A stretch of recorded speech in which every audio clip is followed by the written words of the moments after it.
Densities हमने calculate करी वो हम डिस्क्रीट चार्जेस के कारण कैलकुलेट कर रहे थे। कभी दो चार्जेस हैं या सिस्टम ऑफ चार्जेस है, सुपरपोजिशन थ्योरम लगाते हैं हम। लेकिन अगर हमारे पास चार्ज कॉन्टिन्यूसली कहीं डिस्ट्रीब्यूटेड होगा, मैं दो एग्जांपल्स कराऊंगा, तो उस कॉन्टिन्यूस डिस्ट्रीब्यूशन के कारण हम इलेक्ट्रिक फील्ड इंटेंसिटी कैसे कैलकुलेट कर सकते हैं किसी भी पॉइंट पे। So the topic is electric field intensity due to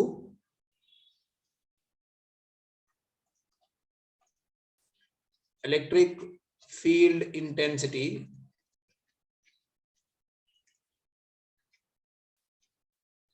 due to a linear charge distribution. Linear charge distribution. अगर चार्ज कहीं लीनियरली डिस्ट्रीब्यूट किया है किसी लाइन के ऊपर या किसी रिंग के ऊपर, तो इलेक्ट्रिक फील्ड इंटेंसिटी कैसे हम कैलकुलेट करेंगे? किसके कारण इलेक्ट्रिक फील्ड कैलकुलेट करने वाले हैं? Due to a linear charge distribution. दो केसेस समझाऊंगा बेटा इसमें आज मैं आपको। In first case I will take a straight line. Suppose ये एक वायर है जिसके ऊपर चार्ज यूनिफॉर्मली डिस्ट्रीब्यूटेड है, ठीक है। इस वायर की लेंथ है L। तो पहले केस में बेटा हम इलेक्ट्रिक फील्ड इंटेंसिटी कैलकुलेट करेंगे आज। Electric field intensity due to a charged wire.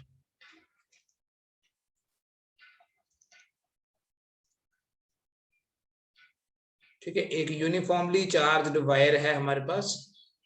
उस यूनिफॉर्मली चार्ज्ड वायर के कारण हम इलेक्ट्रिक फील्ड इंटेंसिटी कैलकुलेट करेंगे।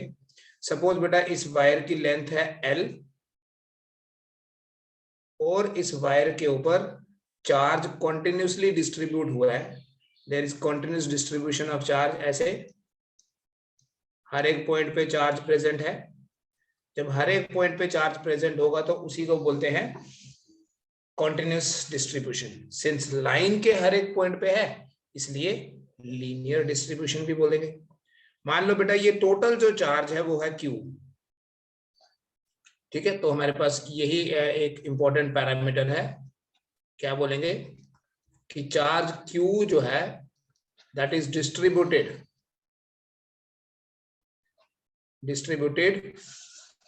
यूनिफॉर्मली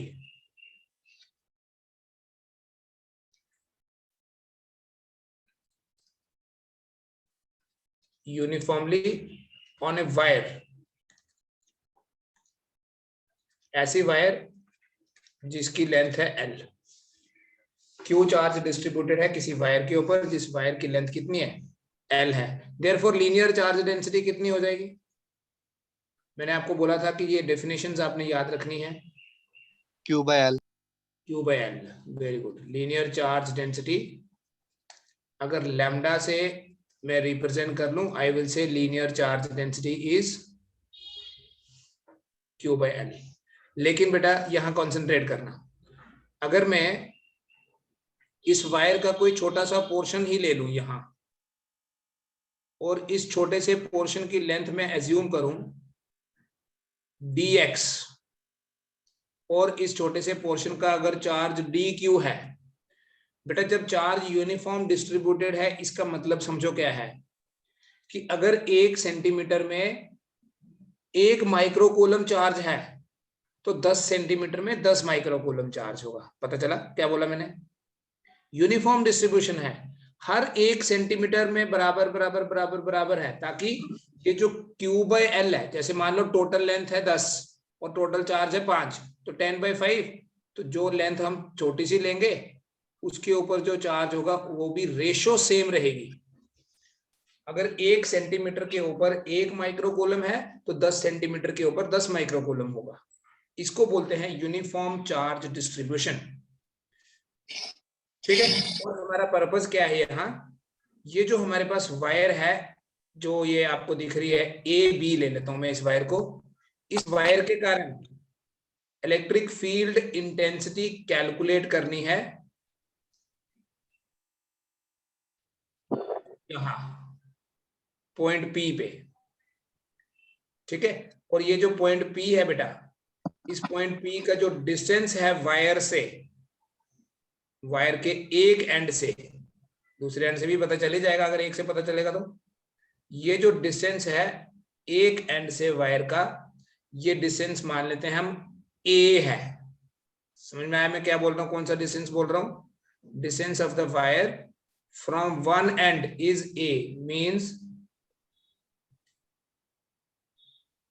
ये जो डिस्टेंस है ये है ए।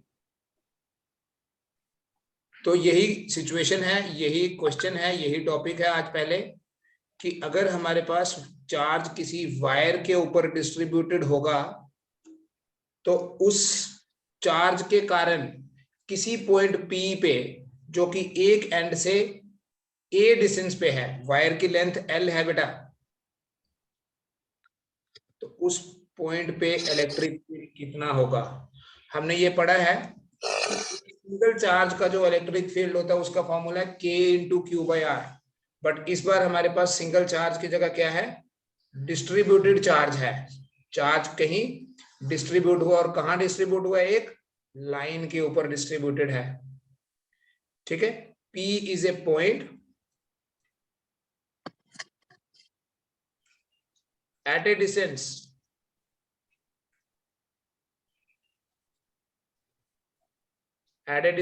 A from one end of the wire, और ये वो पॉइंट है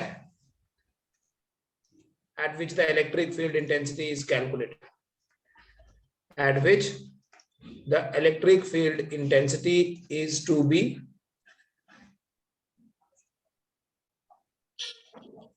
calculated, ठीक है। क्या ले लिया बेटा हमने, सपोज कर लिया हमारे पास एक वायर के ऊपर क्यू चार्ज डिस्ट्रीब्यूटेड है, एक वायर की लेंथ है एल और टोटल चार्ज है क्यू, तो लीनियर चार्ज डेंसिटी हो गई क्यू बाय एल। लेकिन अगर हम इसी वायर का कोई छोटा सा पोर्शन कंसीडर कर लें, तो इस छोटे से पोर्शन पे अगर चार्ज डी क्यू है तो लैम्डा को D Q by D X या D Q by D L, जो भी लेंथ ली है वो लेंथ। अब बेटा हमने पहले क्या करना है इसमें, हम ये देखेंगे पॉइंट पी पे, जो पॉइंट हमने कंसीडर किया है, इस पॉइंट पी पे इलेक्ट्रिक फील्ड इंटेंसिटी कितनी होगी, लिखेंगे the electric field intensity at point P, किसकी वजह से, छोटे से एलिमेंट के कारण, the electric field intensity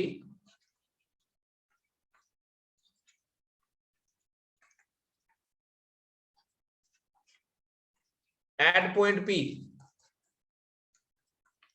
due to a small element of the wire is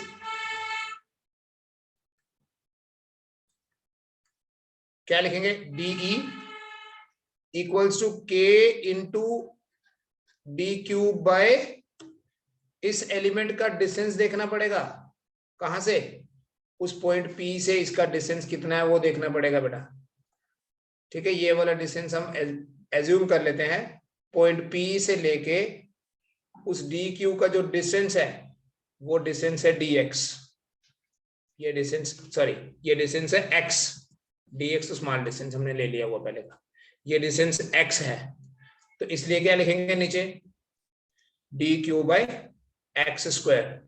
ये P पॉइंट पे इलेक्ट्रिक फील्ड किसके कारण है, छोटे से एलिमेंट के कारण। जब भी चार्ज कहीं डिस्ट्रीब्यूटेड होगा तो आपको एक छोटा सा पार्ट लेके ही इलेक्ट्रिक फील्ड इंटेंसिटी को कैलकुलेट करना है। फिर ये आगे चल के क्या आएगा, देखो क्या हम इसको ऐसे लिख सकते हैं, K into lambda d x divided by r square x square. कैसे, यही लिखा हुआ बेटा, देखो यहां से ही देख लो, अगर हमने कोई छोटा सा एलिमेंट लिया है जिसका चार्ज डी क्यू और लेंथ डी एक्स है, तो डी क्यू को क्या बोल सकते हो आप? क्या आप डी क्यू को लैम्डा इंटू डी एक्स बोल सकते हैं? Of course yes. So D q की जगह लैम्डा डी एक्स लिखा।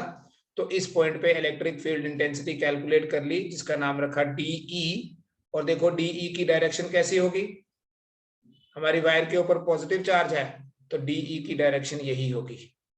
किसी भी पॉजिटिव चार्ज के लिए इलेक्ट्रिक फील्ड की direction away from the charge होती है, ये डीई की डायरेक्शन है। ठीक है, इसको नोट कर लीजिए आप। इससे रिलेटेड कुछ पूछना है तो पूछ। डीई हमारे पास आ गया k into lambda d x divided by x square. एक चीज अंडरस्टैंड करो बेटा, ये जो x है यहाँ पे, ये x एक्चुअली वेरिएबल है। मैंने एलिमेंट यहां कंसीडर किया तो उसके बेसिस पे बोल दिया जी यहां से लेके यहां वाला डिस्टेंस x है। अब आप बोलोगे मैं तो यहां कंसीडर करना चाहता हूं, तो that is not wrong, but उस केस में x थोड़ा ज्यादा होगा। बट सिंस हमें सारे के सारे एलिमेंट्स कंसीडर करने हैं, देखो यहां पर लोगे, यहां पर लोगे, पूरी वायर में लेने पड़ेंगे द टोटल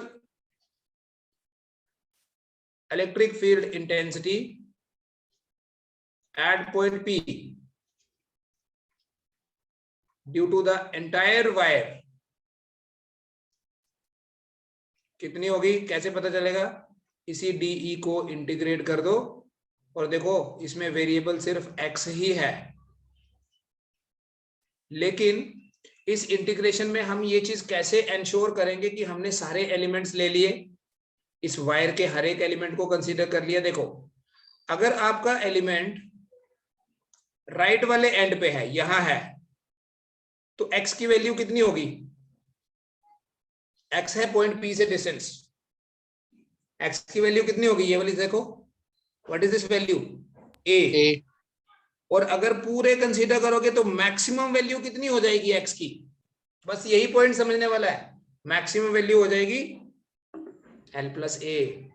और सिंस हमें तो सारे एलिमेंट्स लेने हैं, तो सारे एलिमेंट्स लेने हैं, तो l की x की मिनिमम वैल्यू और मैक्सिमम वैल्यू ले लोगे। Minimum value of x is the right ends distance from point P, और मैक्सिमम वैल्यू क्या है? वायर का लेफ्ट एंड का डिस्टेंस। 1/x² की इंटीग्रेशन आपको पता है बेटा? 1/x² की इंटीग्रेशन क्या होती है? देखो 1/x² को आप लिख सकते हो x माइनस 2, तो x माइनस 2 की इंटीग्रेशन होती है x minus 2 plus 1 divided by minus 2 plus 1, तो ये आ जाता है -1/x। सॉल्व करके डायरेक्टली याद रखो 1/x² की इंटीग्रेशन कितनी होती है? 1/x। तो यहां मैं इंटीग्रेशन करके अगर -1/x लिख लूं, तो लिमिट्स क्या लिखूंगा? a से लेके l प्लस ए। बस ये आपको यही समझना है बेटा, लिमिट्स कैसे लेनी है। लिमिट इस तरीके से लेनी है कि पूरी की पूरी वायर जो है उसके एलिमेंट्स जो है वो कंसीडर हो जाने चाहिए। बस उसके बाद क्या करना है, उसके बाद आपने लिमिट्स लगानी है। ये जो लिमिट्स आपने ली, आप ये लिमिट्स अभी अप्लाई करोगे। ठीक है, ये इंटीग्रेशन वाला पार्ट तो याद ही रखना आपने। तो जब हम लिमिट्स अप्लाई करेंगे, ई क्या आ जाएगा अपने पास? E will be equal to K into lambda. ऐसा करो ये माइनस साइन पहले ही बाहर रख लो, otherwise it will create confusion. बाद में इसको देखेंगे क्या ऑब्जर्व कहां करना है। जब भी लिमिट्स लगाते हैं पहले लिखते हैं upper limit minus lower limit. Upper limit is L plus A, maximum value को बोलते हैं अपर लिमिट और मिनिमम वैल्यू को बोलते हैं लोअर लिमिट। अभी यहां आपको सिर्फ क्रॉस मल्टीप्लाई करना है, बाकी सब हो चुका है। Minus K lambda into A minus L plus A divided by A into L plus A. फिर ये आपके पास आ जाएगा माइनस के लैम्डा, न्यूमरेटर में बचेगा आपके पास सिर्फ माइनस एल,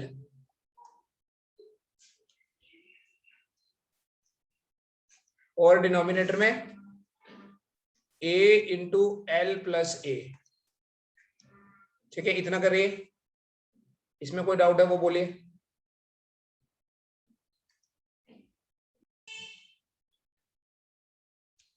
ये माइनस और माइनस प्लस हो जाएगा, K lambda L divided by A into L plus A. इसी को कैपिटल क्यू की फॉर्म में भी लिख सकते हैं। स्टार्टिंग में बताया था बेटा lambda is equal to q by l, तो लैम्डा इंटू एल को आप क्यू लिख लो, ये लैम्डा इंटू एल है तो ई क्या बनेगा, और ये के एक्चुअली इलेक्ट्रोस्टैटिक कांस्टेंट ही है, 1/4 pi epsilon 0 into Q divided by A into L plus A. ये इलेक्ट्रिक फील्ड आ गई किसी वायर के कारण। देखो इसमें सारे पैरामीटर्स गिवन थे, पहली लाइन में लिखा था वायर का चार्ज है Q, वायर की लेंथ है L, ठीक है, और हमने कहा इलेक्ट्रिक फील्ड फाइंड करना है वायर के राइट एंड से A डिस्टेंस दूर। तो आपके पास जो गिवन पैरामीटर्स हैं उन्हीं की फॉर्म में एक्सप्रेशन आ गया। So this is how we calculate the electric field due to a line charge. जब चार्ज किसी लाइन के ऊपर डिस्ट्रीब्यूट होगा तो इस तरह से हम इलेक्ट्रिक फील्ड इंटेंसिटी को कैलकुलेट करते हैं। अब अगर चार्ज किसी रिंग के ऊपर डिस्ट्रीब्यूट होगा, will take the other application, electric field intensity due to a uniformly charged ring. Now we have electric field intensity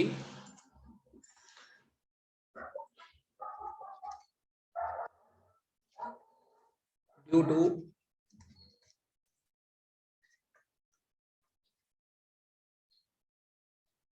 uniformly charged ring।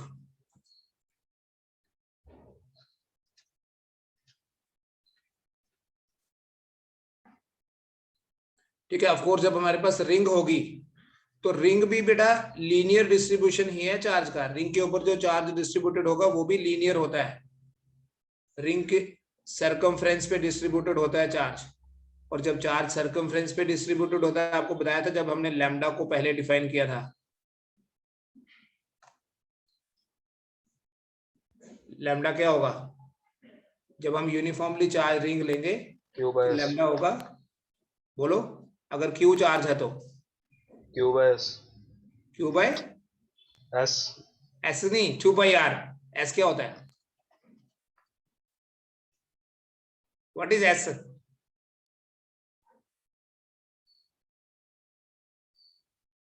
Suppose ये एक रिंग है, देखो यहाँ पर क्या पैरामीटर्स गिवन है, इसे बेटा आपने ध्यान से समझना है, इसमें थोड़ी ज्यादा मैथमेटिक्स इन्वॉल्व है। ये एक रिंग, इस रिंग के ऊपर चार्ज डिस्ट्रीब्यूटेड है Q, ये कितना चार्ज है, ये Q चार्ज डिस्ट्रीब्यूटेड है ऑन ए रिंग,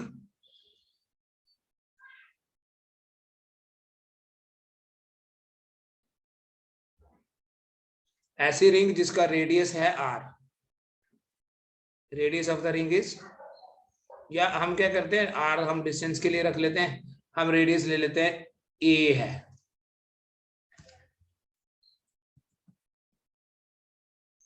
इस रिंग का जो रेडियस है दैट इज A, ठीक है, radius of the ring is A। ध्यान से समझना, this is very important derivation, ठीक है। आपको अगर इसमें प्रॉब्लम आएगी तो we can do it again but we can not leave it. ये एक रिंग ले लो, रिंग का रेडियस है R, रिंग का रेडियस, सॉरी A बोल रहा हूं मैं, रिंग का रेडियस A लेना, रिंग का जो चार्ज है वो है Q, और हमें इलेक्ट्रिक फील्ड कहां पे कैलकुलेट करना है, इस रिंग के सेंटर से X डिस्टेंस दूर। डायग्राम ध्यान से समझना, डायग्राम समझ आएगी तो समझ लेना आधा क्वेश्चन, आधा क्या 70% समझ में आ जाएगा आपको अगर डायग्राम समझ में आ गई तो। So don't write anything. ये रिंग का सेंटर है O और हमारा पॉइंट P ये है, ये जो पॉइंट P है ये रिंग से, रिंग के सेंटर से X डिस्टेंस पे है, मींस ये डिस्टेंस X है। Consider a point P at a distance X from the center of the ring, ठीक है, ये डिस्टेंस है X। अब यहां पर देखिए, अगर लैम्डा को डिफाइन करना है, पहले कैसे डिफाइन करूंगा मैं लैम्डा को? अगर टोटल चार्ज Q है तो लैम्डा हो जाएगा बेटा Q डिवाइडेड बाय 2πr। कोई डाउट तो नहीं है? और इसी को लिखूंगा dQ बाय dx। कैसे? अगर मैं इस रिंग का कोई छोटा सा पार्ट कंसीडर करूं, यहां पे ले लेता हूं, ये जो रिंग का चार्ज Q है ये पूरी सर्कमफ्रेंस पे डिस्ट्रीब्यूटेड है, ठीक है, सिर्फ यहां नहीं है, इट इज थ्रू आउट, ठीक है, चार्ज पूरी रिंग में है। यहां का जो छोटा सा मैं चार्ज ले रहा हूं, इस रिंग का छोटा सा एलिमेंट, इसका चार्ज है dQ और इसकी लेंथ है dx।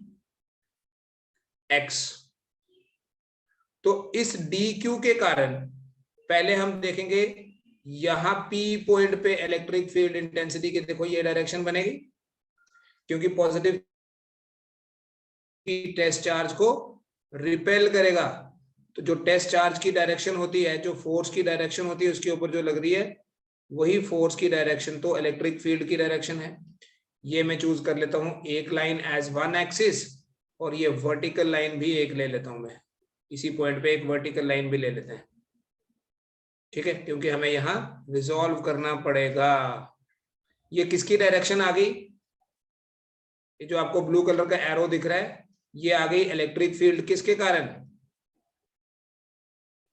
छोटे से इस एलिमेंट के कारण, ठीक है। अब यहां से बेटा मैथमेटिक्स स्टार्ट है। अगर ये एंगल थीटा है, तो ये वाला जो कंपोनेंट होगा, this will be DE cos theta, और इसका जो साइन कंपोनेंट होगा वो डाउनवर्ड होगा, एंड इसे हम बोलेंगे this is DE sin theta. इतना समझ में आया? इसमें कोई डाउट है तो बताओ। We have considered a small element, repeat कर देता हूं, we have considered a small element here। इस स्मॉल एलिमेंट का चार्ज है dQ, इसकी लेंथ है dx, तो ऑब्वियसली जो लैम्डा होगा वो dQ by dx भी होगा, और अगर टोटल चार्ज की फॉर्म में लिखोगे तो total charge divided by circumference भी है। इस DE के यहाँ दो कंपोनेंट है, ठीक है, किसी भी वेक्टर को प्लेन में हम रिजॉल्व करते हैं इनटू टू कंपोनेंट्स। सो एक कंपोनेंट है कॉस कंपोनेंट जो राइट की तरफ है, लेफ्ट से राइट की तरफ, और एक कंपोनेंट साइन कंपोनेंट है जो डाउनवर्ड है। अब जिस तरह से यहां एक एलिमेंट DE है, ये एक एलिमेंट है, ऐसे ही यहां दूसरा एलिमेंट भी होगा इसके डायमेट्रिकली अपोजिट। इनफैक्ट ऐसे ही एलिमेंट्स हैं सारे के सारे ही, हमने सिर्फ एक को थोड़ी कंसीडर करना है। तो ये जो दूसरा एलिमेंट है, इस दूसरे एलिमेंट के कारण जो यहाँ इलेक्ट्रिक फील्ड इंटेंसिटी होगी, अगर मैं उस इलेक्ट्रिक फील्ड इंटेंसिटी को P पॉइंट पे अगर उसकी डायरेक्शन देखूं तो वो डायरेक्शन ऐसे होगी। रीजन इज सेम, क्योंकि पॉजिटिव चार्ज है, पॉजिटिव चार्ज के कारण जो इलेक्ट्रिक फील्ड इंटेंसिटी होती है दैट इज आउटवर्ड। तो यहां पर आउटवर्ड डायरेक्शन ये हुई, ठीक है, ये थीटा है। अभी बेटा अगर ये दोनों एलिमेंट्स डायमेट्रिकली अपोजिट हैं तो ये दोनों डिस्टेंसेस बराबर होने वाले हैं। ये अगर r है तो ये भी r होगा, ठीक है, क्योंकि जैसे ये a है वैसे नीचे भी a ही है, x तो है ही कॉमन। तो ये भी इलेक्ट्रिक फील्ड इंटेंसिटी कितनी है, जैसे ये इसको DE बोला तो उसका भी मैग्नीट्यूड उतना ही होगा जितना इस एलिमेंट के कारण इलेक्ट्रिक फील्ड का था। तो अगर बेटा ये भी DE है, ये एंगल भी थीटा होगा, तो यहां पर इसका एक कंपोनेंट और आ गया DE cos थीटा, और इसका साइन कंपोनेंट कहां गया? इसका जो साइन कंपोनेंट होगा वो तो ऊपर की तरफ होगा, DE sin थीटा। बेटा जो DE है इसका मैग्नीट्यूड होता कितना है? K into DQ by R square, which can be written as, अगर आप पाइथागोरस थ्योरम लगा लो इस वाली ट्राइंगल में, R स्क्वायर की जगह आप लिख सकते हो x square plus a square. लेकिन क्या DE को इंटीग्रेट करेंगे तो टोटल मिल जाएगा हमें? नहीं, जो DE का जो कॉस कंपोनेंट है बस वही कंट्रीब्यूट कर रहा है, जो साइन कंपोनेंट्स है वो कैंसिल हो रहे हैं, ठीक है। देखो एक साइन कंपोनेंट ऊपर है, एक साइन कंपोनेंट नीचे है, तो जितनी ऊपर इलेक्ट्रिक फील्ड उतनी नीचे, बट जो साइन कॉस कंपोनेंट है वो दोनों सेम डायरेक्शन में है, इसलिए सिर्फ कॉस कंपोनेंट्स का ही कंट्रीब्यूशन होगा। तो टोटल नेट इलेक्ट्रिक फील्ड कितनी होगी? Net electric field intensity at point P is E equal to DE की इंटीग्रेशन नहीं, DE cos थीटा की इंटीग्रेशन। ये चीज समझना। डायग्राम बनाओ, यहां तक करो, फिर मैं आगे कराता हूं। ठीक है, तो r square is equal to a square plus x square, इसमें कोई डाउट तो नहीं है ना? तो आर स्क्वायर की जगह क्या लिखा मैंने? X square plus a square बस। अब उसके बाद क्या किया मैंने साइन कंपोनेंट्स कंसीडर नहीं किए, क्योंकि ये जो डीई वेक्टर है, हर एक वेक्टर के दो कंपोनेंट्स होते हैं, जहां थीटा होगा वो हमेशा कॉस कंपोनेंट होता है, बेस होता है, बेस में कॉस आएगा। सो ये डीई कॉस थीटा और ये डीई साइन, ये भी डीई कॉस थीटा, क्योंकि ये डीई का थीटा इधर है, इस वाले डीई का थीटा इधर है, तो ये दोनों कॉस कंपोनेंट ऐड होंगे, जो साइन कंपोनेंट है वो तो कैंसिल हो गए। तो जब डीई कॉस थीटा की इंटीग्रेशन करनी है, इसका मतलब only cos components are contributing, so it is equal to k dq divided by x square plus a square into cos theta. Now look at the diagram. बेटा अगर ये वाला angle theta है तो ये भी थीटा होगा, ये थीटा है तो ये भी थीटा होगा। तो इस डायग्राम में देखिए ये कॉस थीटा किसके बराबर है? ओपी, ये पी था हमारा, मतलब एक्स डिवाइडेड बाय आर। कहां से आया x by r? Base by hypotenuse से। सो इसीलिए इसको आप बोलोगे x divided by what is r. देखो यहां आपको अभी बताया कि आर स्क्वायर है x square plus a square, तो आर कितना हुआ? Root of x square plus a square हुआ या नहीं? तो इस कॉस थीटा की जगह मैं क्या लिख दूंगा? X that is base divided by x square plus a square का रूट है, सो देयर इज पावर 1/2। ठीक है, इसको आगे लिखे, इट विल बिकम, इसमें मेनली तो डायग्राम का ही रोल है, वैसे mathematics is very less. Diagram मैंने बोला था पहले, डायग्राम आई तो मतलब सब कुछ आ गया। अब देखिए क्या क्या कांस्टेंट है वो निकालेंगे हम इंटीग्रेशन से बाहर। के कांस्टेंट है, एक्स कांस्टेंट है बेटा, क्योंकि एक्स तो इस पॉइंट पी का डिस्टेंस है सेंटर से, वो तो फिक्स किया हमने एक ही बारी, इसलिए डिनोमिनेटर में ये जो टर्म है, कितनी पावर लिखूं अब इसकी? और ये तो डी क्यू रहेगा, क्योंकि हमने सारे के सारे चार्जेस का कंट्रीब्यूशन देखना है। तो जब ये यहां है x square plus a square और यहां है x square plus a square power 1/2, what is 1 plus 1/2? Basis are same, powers are added, 1 plus 1/2 is 3/2। D q की इंटीग्रेशन तो क्यू होती है, सो ई रहेगा आपके पास k into q into x divided by x square plus a square power 3/2। This is the final result.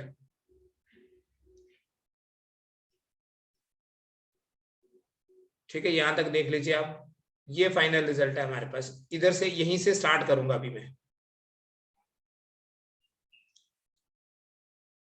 चलो बेटा दोबारा बता रहा हूं, मान लीजिए हमारे पास एक रिंग है, electric field due to a ring.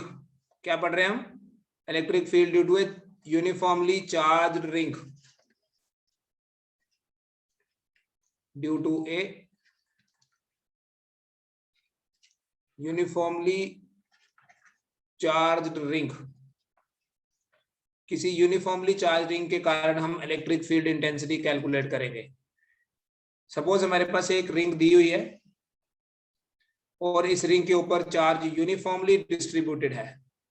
बेटा जब जब चार्ज का यूनिफॉर्म डिस्ट्रीब्यूशन होगा तो आप डायरेक्टली कूलम्स लॉ नहीं अप्लाई कर सकते, आपको इंटीग्रेशन से करना पड़ेगा। You have to consider some small part of it. पहले उस छोटे से पार्ट का कंट्रीब्यूशन देखना है, फिर इंटीग्रेट करना है। इंटीग्रेशन का मतलब ही एडिशन होता है। ये मान लीजिए इसका रेडियस, और हमने फाइंड करना है इलेक्ट्रिक फील्ड यहां। ठीक है, क्या क्या गिवन है यहां देख लीजिए। इसके रेडियस को लिया मैंने a, इस डिस्टेंस को लिया x, सेंटर O है और रिंग का चार्ज है Q। तो इस पॉइंट P पे इलेक्ट्रिक फील्ड इंटेंसिटी कितनी आ गई? 1/4πε0 K की वैल्यू है, Q into x divided by x square plus a square, power कितनी? 3/2। ये डेरिवेशन हमने कर ली। ठीक है, जब आप कोचिंग स्टार्ट करते हैं तो इस एक्सप्रेशन से स्टार्ट किया जाता है टॉपिक। ये होता है जी किसी रिंग का electric field at a distance x from the center of a ring, जिसका चार्ज q है और जिसका रेडियस a है। अगर रेडियस a की जगह b होगा तो जहां a लिखा है वहां b आ जाएगा। अगर रेडियस r होगा तो वहां r लिखेंगे। सो इट डजंट मैटर कि आपने किसको किससे रिप्रेजेंट किया है। What matters is you need to understand this, and इसके बेसिस पे कुछ डायरेक्ट कंक्लूजन देखो। पहला केस कि अगर हमारा ये पॉइंट P जो है, if point P is at the center, किसका center? If point P is at the center of the ring, अगर पॉइंट P यहां के बजाय O के ऊपर ही होता तो x 0 हो जाता है नहीं। पॉइंट P जो है वो x का ही तो डिस्टेंस है, और जब ये x 0 हो जाता तो E कितना बनता? कैलकुलेशन करना पड़ेगा? नहीं, न्यूमरेटर में x आपको दिख रहा है ये। अब जब यही 0 है तो डिनोमिनेटर में जो मर्जी हो 0 ही आएगा। सो रिमेंबर दिस थिंग, अगर हमारे पास एक चार्ज रिंग है उसके सेंटर में इलेक्ट्रिक फील्ड इंटेंसिटी जो है वो 0 होती है। दूसरी चीज देखो, अगर बेटा पॉइंट P बहुत दूर हो, बहुत दूर, 50 किलोमीटर दूर, 10 किलोमीटर दूर, ऐसे रेडियस है 10 सेंटीमीटर और x है 10 किलोमीटर, तो बोलेंगे ना x बहुत बड़ा है। If point P is very far away from the ring, then बेटा x बहुत बड़ा होगा a से, और जब एक टर्म बहुत बड़ी हो जाएगी दूसरे के कंपैरिजन में, तब हम x square plus a square को तो खाली एक्स स्क्वायर ही लिखेंगे, मतलब हम छोटी वाली टर्म को निग्लेक्ट कर देंगे।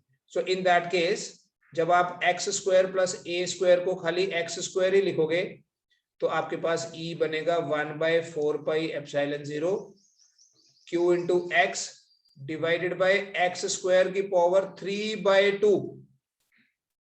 क्या किया मैंने इसमें? ए स्क्वायर को निग्लेक्ट कर दिया in comparison with x square. ये वाला 2 और ये वाला 2 कैंसिल हो जाएगा। सो नेक्स्ट स्टेप में आपके पास E आ जाता है 1/4πε0 Q into x by x cube. पता चला एक्स क्यूब कैसे बना? ये स्क्वायर है, ये पावर 1/2 का कैंसिल हो जाएगा, और यहां भी कैंसिल होके एक एक्स कैंसिल। सो आपके पास एक्सप्रेशन आ जाएगा 1/4πε0 Q बाय एक्स स्क्वायर। सिर्फ ये एक्सप्रेशन ही नहीं देखना है, इसके बेसिस पे कुछ कंक्लूजन भी निकालना है। क्या ऐसा नहीं है कि अगर यहां पर एक पॉइंट चार्ज पड़ा है Q, सोचना, और इस पॉइंट चार्ज से मैं बोलूं आपको कि बताओ x डिस्टेंस दूर कितना होगा इलेक्ट्रिक फील्ड? पहले दिन पढ़ा था हमने इलेक्ट्रिक फील्ड, ये होगा नहीं 1/4πε0 Q बाय एक्स स्क्वायर। लेकिन क्या यहां पर हमारे पास पॉइंट चार्ज है? The answer is no, point charge नहीं है। तो ये जो इलेक्ट्रिक फील्ड का एक्सप्रेशन है ये वैसा ही है जैसा किसी पॉइंट चार्ज के कारण होता है। इसका मतलब समझाऊंगा, ये नोट कर लो पहले।